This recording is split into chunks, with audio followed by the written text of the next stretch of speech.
Of that is national interest. If your case is of national interest, you have nothing to panic about. Number one, I'm sure for those of us on EB1, you have to fill national interest waiver. You fill I-140, which is national interest. For those of us in EB2, you fill I-140 also. EB3 will also fill I-140. So why are you just listening to the news? It's already stated there. It's there on the website. Go to whitehouse.gov. You will see it there. Don't let anybody just say, hey, is this? Some people don't even have passports. And they will be telling you that you are in second stage, telling you what you should do. Some don't even know airports. Don't let them give you a panic mode at all. Yeah, majority of them doing it for content's sake. So anyway, the regional contents on the regional context, what are we doing? What is the challenges we are facing as a region? The region is along the side with Burkina Faso, Mali, Niger, Benin Republic, Senegal, the Gambia, and Sierra Leone, reflecting regional security challenges. So we are all involved in that bar category. But thank God our own is partial restriction, and we should give kudos to current administration, especially the guy in Interior, Ministry of Interior, um, Tunji Ojo. Yes, the guy is doing fantastic job. Take for example now, and they need to do more, especially when it comes to data management and so on. They need to do more. I remember current Minister of Defense, General Musa, he mentioned one of the interview. He said something. He said Nigeria should be thinking how to fence their border. People were like, "This guy is crazy." He's not crazy. He's just telling the truth. We have a lot of non-Nigerians have Nigerians ID. You and I know. So when the border is porous, so many things can enter. So if you look at the partial restriction countries comparative analysis, you discover that Mali has the highest overstay, followed by Angola, followed by Gabon. But in Nigeria, our own challenge is security concern. We only have a security concern, and you can see the number of overstay we have and the rate where we are still trying is still on the moderate side. However, the the issue of terrorist activities remain the primary concern when it comes to Nigeria. Now, take for example the Boko Haram, the bandits, the kidnappers.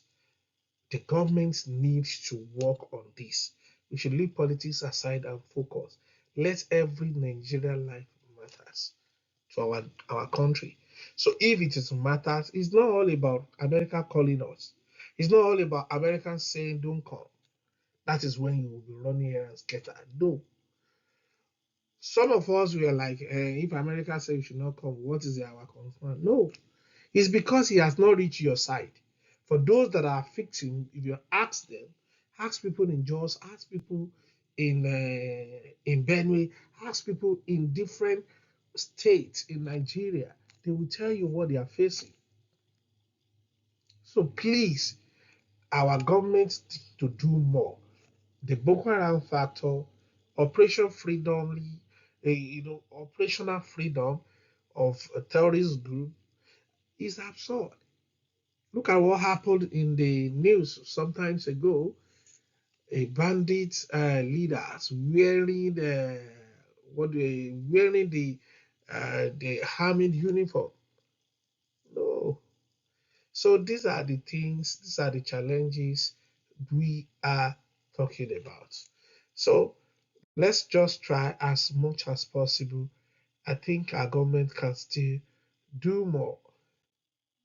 Now, what are the policy rationale behind it? Number one thing that is paramount to Donald Trump, President Trump, is it is the president's duty to take action and ensure that those seeking to enter our country will not harm the American people. And that is what Donald Trump is doing. As I don't want to know what you are bringing in, but don't come in and harm my people. For example, the Nigerian government should be able to vouch that, oh, we know this person, he has a clean record. We've traced him. Yes, we do police report. We all know what we face when you go for police report. We know the hanky panky in the police report. So these are the things government and the police officials too, they need to also work on me. Apart from police report, in other nations we do police report too. I did police report in South Africa. I did police reports in UK, and I know what it means to do the police report. We've not heard that okay, our server is down. Yes, server can down. It's technology. Anything can happen, but it should not be continuously. Our government need to invest in infrastructure, need to invest in technology, need to train the staff. And I always tell you, any process that is when you begin to see one office, two office, three office involved, there is a corruption involved. Oh, you must pass through my table. No, there is a corruption. I should be able to submit my documents and verify, do my fingerprint, and do what? After that, I don't need anybody to help. Do my fingerprinting and submit and go. Trace it in the use capture it. Do whatever you want to do. Now we have different prices for police reports in Nigeria, which IG needs to also look into. So people, even some will tell you, they, some some police officers also turn themselves into agent. They will tell you, okay, which country are you going? The country you are going, You have to pay so amount. So I will say, okay, but there is a way you can pay. You can pay online. Yes, if you pay online and nobody call you for fingerprinting, what will you do? And you have to travel. So all these, the US government, they have people on ground that are monitoring everything we are doing. Insufficient information prevents entry of foreign national about whom the US lack sufficient information to assess the risk. Now, take for example, some of us, how many of us can vouch? Because when your document is not complete, they mention to you in that document that for fraud and unreliable documents. Now, apart from birth attestation that the populations MPC is now issuing for those people that are born proud before they created them, people are facing a lot now. How many local governments? We need to digitalize this. I know they are working on it. All these need to be digitalized. Even young baby from church. Let's say you even give birth at home, it must be registered. Government must mandate it. You must register your kid as or your child or your babies. You must register them. Give them ultimatum. You have within 7 days to register. Each hospital should have that database. There should be a database that will link everything together. Gave birth in UK. From the hospital, they filled some form for us. They gave us the red book. They will tell you this is what you use to register the name of the boy or the girl. Same thing. No, you can say, oh, it is only Nigeria you can easily get your birth certificate. Age declaration. Our court has turned to another agent. We are not saying you should not do that. They should be. Everybody should have a birth register. We should register them. Everybody must be registered. These are the things they are looking for. So, encourage government cooperation from foreign governments in information sharing and vetting. How will you share the information you don't have? Is it not when you have the information about me, that's when you will share? So that is why, look at the NIMC. The NIMC also is part of the problem. NIMs. Now, if you go to NIM, should not be difficult to register as a Nigerian. How do you protect the data? How do you monitor those agents that you said they should be doing it? When you get there, they will say the server is down. I just spoke with a friend in South Africa. She is still looking for where to do the capturing in South Africa. One agent will be telling you another thing, the another one will be telling you. They should be send us the list, publish the list. These are the people we are monitoring. These are the people. You can decentralize this. We'll be going even ordinary sleep you can't even get. I don't know why we can. If I can enter a bank and get my ATM card, I should be able to enter the center and for them to print my card for me. We need to do more. I think it will help us and it will help it it will show our seriousness that we are ready to even counter all these terrorists. Now, impact on Nigerian national. Number one, Nigerian national could apply for before December 16. We could apply for all the visa categories without country specific restriction. But number two, now we have another thing that we are talking about. Immigrant visa B1 and B1, B2, FMJ, non-immigrant visa face suspension with limited exemption. Now, excuse me. Somebody will say, "Oh, but you said we are not concerned." Yes, immigrant. A lot of people are in category of immigrant. Don't forget, not EB1, EB2 to EB5 alone. For example, let's say I'm a citizen in the United States and I file for someone out there.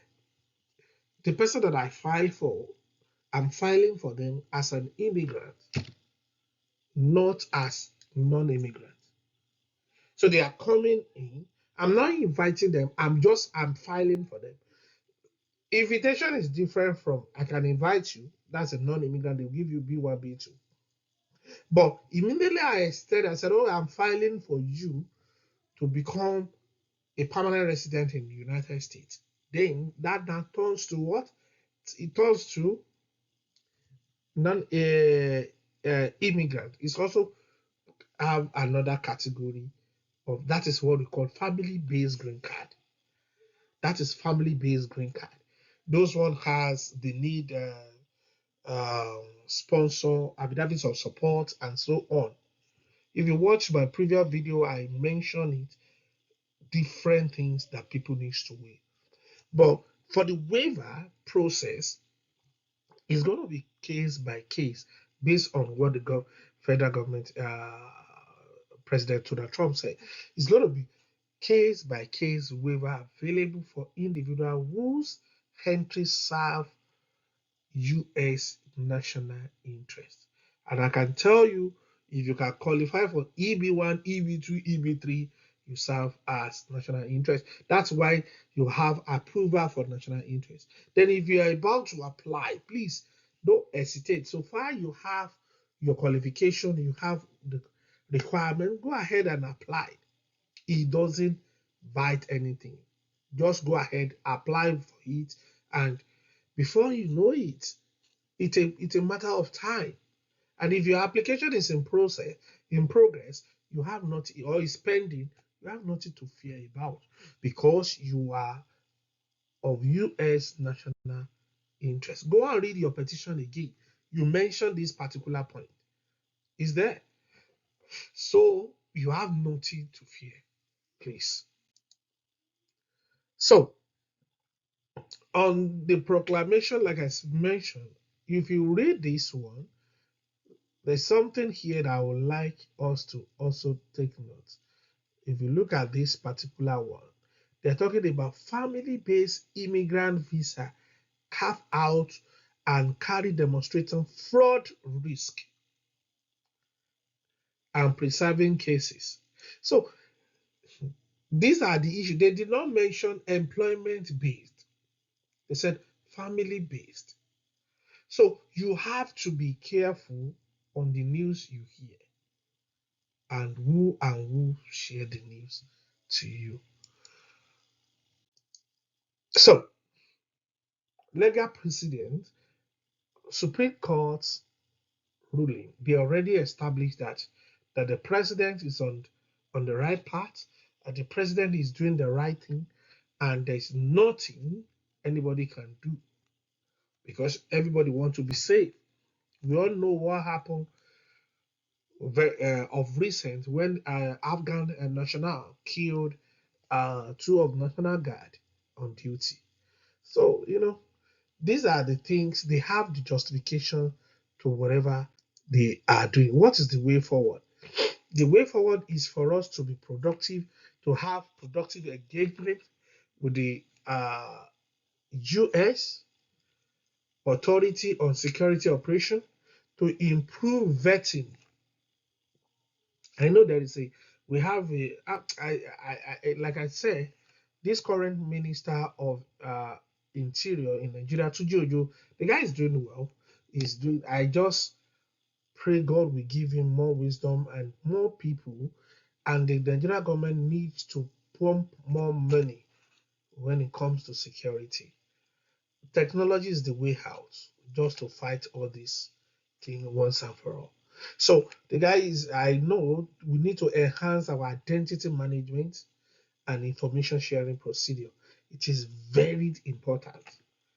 It is very important. Nigeria should have a single number. We have BVN, we have NIM, we have voter registration. We should have a single number. If you can go by that single number that comprises everything, I think it will go a long way. So nobody will be saying, okay, which one do you have, which one you don't have. It will go a long way. Just Niger ID. Just call it Niger ID. From there, it's okay. We have